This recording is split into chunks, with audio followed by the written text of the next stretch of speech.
Just do it, just do it, just do it, just do it.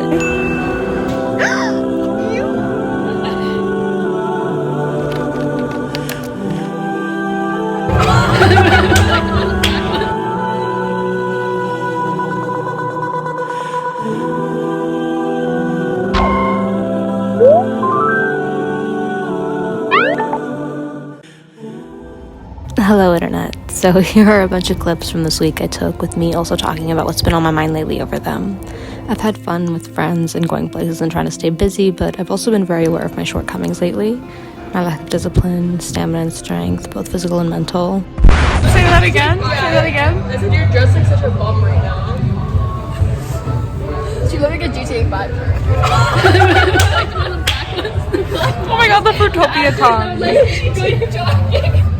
Jackie does. Why am I being bullied right now? Yes, I show it's for my vlog. Why are you saying like that? Because I'm literally in the middle of filming it. Hey guys, this is an Aisha takeover. You should subscribe to Fudger because she's really cool. Courtesy of her sister. I lied. You shouldn't subscribe to Fudger. She's boring and she talks too much. Rude. I think surprisingly we can get comfortable in our own sadness. I know I did. I identified myself as a depressed person for a long time. It wasn't just something I had, it was who I was. Maybe because it started so young, I accepted it about myself in a way that held me back. I accepted I couldn't do certain things, some things were too much for me, blah blah blah. But really I was just limiting my own beliefs about myself. Or maybe, more accurately, I felt that I could do them but put them off because of the attached hardship. But the thing is, you can't just wait around for yourself to change. You have to take action yourself to make the change happen. I felt like if I tried my best, I could accomplish a lot, but never tried my best. I was shying away and avoiding anything that made me even a little uncomfortable or challenged me, because knowing firsthand everything that's happened in my own head the past couple of years, I couldn't help but think, haven't I been through enough? Can't I just take it easy? I was scared. I still am. To fail, to struggle, to be in pain, to ever be as sad and hopeless as I once was. It's terrifying not being safe in your own head, when the big bad you need to fight against is you. But I also don't want to be someone who never tries her best, who never gives her all. Okay, the verdict is out. It's 10:30 and I worked out, I came home, I showered, I got ready, and I feel really good. Hate to admit it, the girlies that are like, do a morning workout, get up early, more onto something, annoyingly. I feel really good. Wearing a yellow scarf today.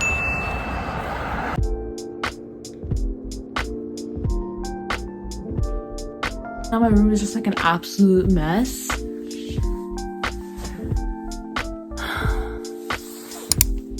It's been an interesting week.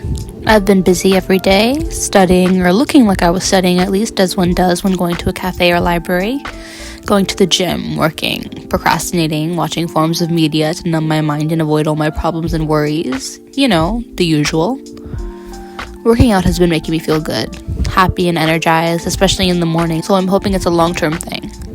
I do wish I was studying more and better. Lately it's been hard to even do an hour a day, which is absolutely ridiculous and does not fit in with my plans of getting into this practical nursing program this September. Does this count as self-sabotage? Not doing what you need to be doing to get what you want? I've been having a hard time even being present for my lectures lately, which are only twice a week and the absolute bare minimum. I have multiple recorded lectures I need to take the extra time to rewatch when I could have just been paying attention to them in the first place in real time. It's times like these when I'm disappointed in myself, because these things I'm failing at shouldn't be so difficult. They're not that time-consuming or challenging, but I can't even do them. How do I plan to do things like work full-time, support my family, support myself? I want this big life for myself, with a fulfilling job and friends and personal life, but can't even do this much. I don't know. I feel like I choose not to think about these things most of the time. One thing you can count on with me is to avoid hard things, but when I really sit down and think about them, I can't help but get sad. I should be getting into the habit of thinking about them though, shouldn't I? Facing my problems head on and all that.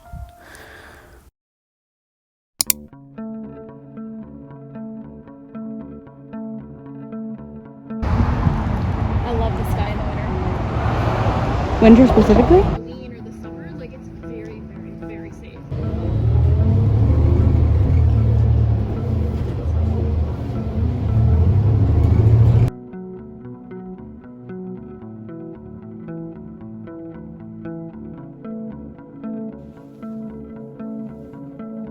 I love YouTube so much. I love the different perspectives, discussions, creativity, personalities, and people I get a small piece of. I love the bonding of it all, and now I love making content. I've wanted to be a YouTuber since I was a kid, or a younger kid. I know I'm 22, but I very much don't consider myself an adult. Maybe I will when I have a big girl job and pay bills and stuff. Anyway, YouTube was a lifeline in a way on my worst days. Media in general was. On days I chose not to talk or connect to a single soul in person, I felt connected to people through anime, through YouTube, through a book, through a comment section. I kid you not, on my worst days, there were times I refused to utter a single word because I was so emotionally exhausted. That might sound dramatic, but it was true. Sometimes emotions can really weigh you down. I know social media isn't a replacement, but sometimes being connected through a story left for you to interpret or a screen is all you can take, and it's much better than nothing. Maybe that's why it took me so long to start feeling lonely and want to make more friends and have more personal human interaction. Because not only did I have my family and my sisters to be around and talk to every day, I had the internet. I had people on platforms like YouTube sharing their authentic selves and making me feel good in turn. I don't know, man. The internet is pretty good sometimes, isn't it?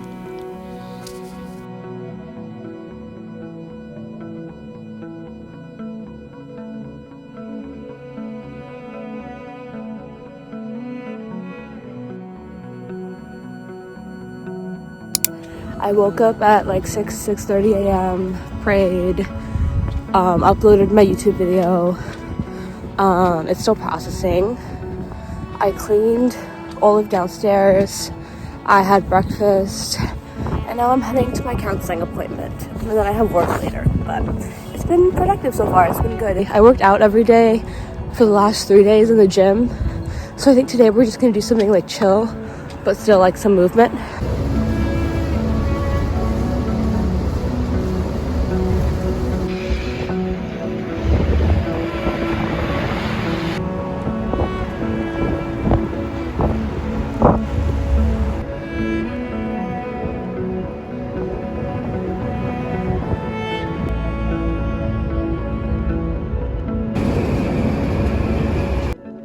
Good morning, good morning, good morning, good morning.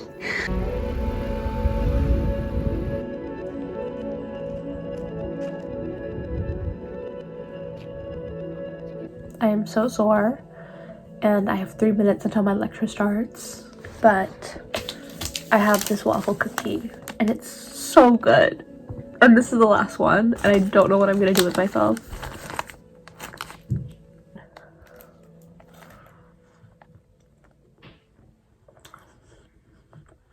It's so good.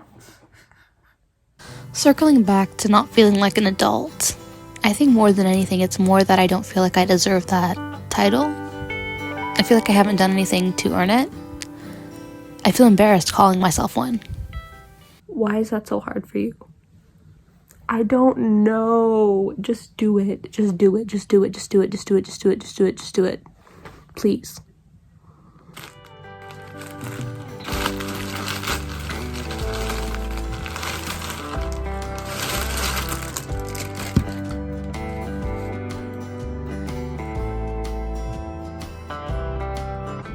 Okay. Try on over. Wake up. It's the first of the month.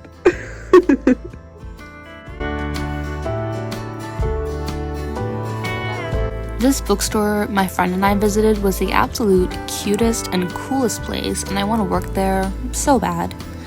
It's a cute indie bookstore where the pricing and selection is pretty good, and they had pride flags up as well as a freaking table with books by specifically Palestinian authors on it and stickers saying Books for Gaza. All around, just a green flag, and it really made me want to support more local and indie bookstores instead of chains to keep places like this running. It made my day, for real. I was so happy and energized leaving, and my friend, who wants to get into reading, spent a long time browsing.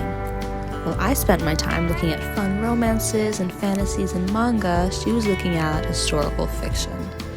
Sometimes our differences in interests baffle me. Also, I swear I remember the fact that I originally started this channel as a booktube channel, but I've been reading so little and admittedly not really staying true to my reading goals genre-wise, so there hasn't been much to film about. School has been the priority, I like to think. Anyway, I swear there are book videos coming eventually. I don't remember his name.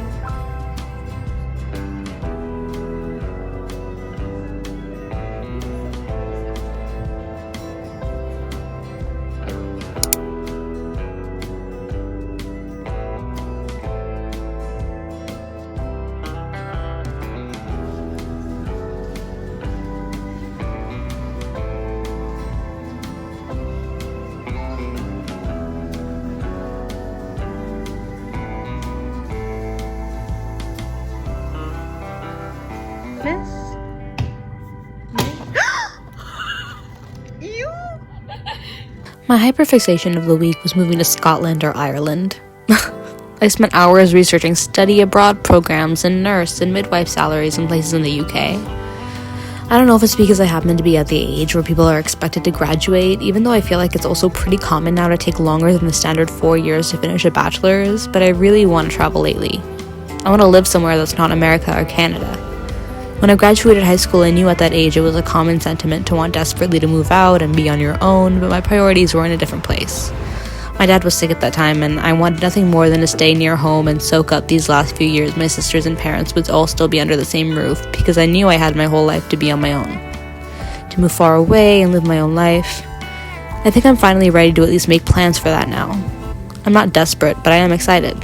I want to live alone and learn to take care of myself and just learn as much as I can about myself and the world. I want to read more books about how the heck the world works because I have no clue, and self-help books and autobiographies. At the same time, I feel guilty for wanting to get up and leave my family, for being selfish and self-serving and only thinking about myself and what I want. Because of familial circumstances, it's not the best idea for me to travel right now in any capacity, but I'm hoping by 2026 I'm working as a practical nurse and I can move to a remote Indigenous community to work and live on my own and just get that experience. It's on my bucket list because it's something I really care about and want.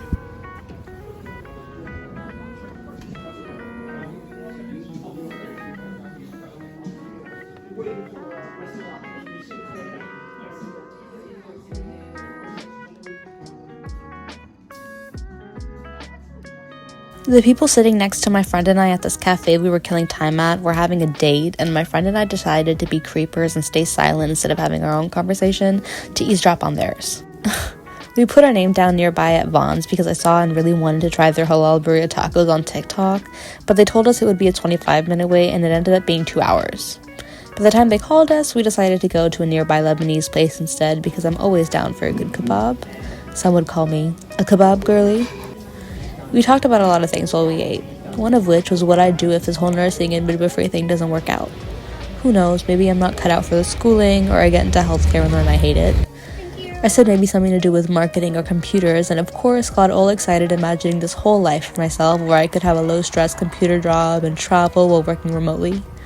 I swear I'm aware every job has its cons, but I just love daydreaming. We agreed it was smarter, though, not to think of a pivot in plans unless I failed at what I'm doing right now first. I say this every time I hang out with this friend, but I cannot wait until I am done with school and have a big girl job. Hopefully that I actually want. What I'm most scared of is that I have never tried my best and reached my full potential.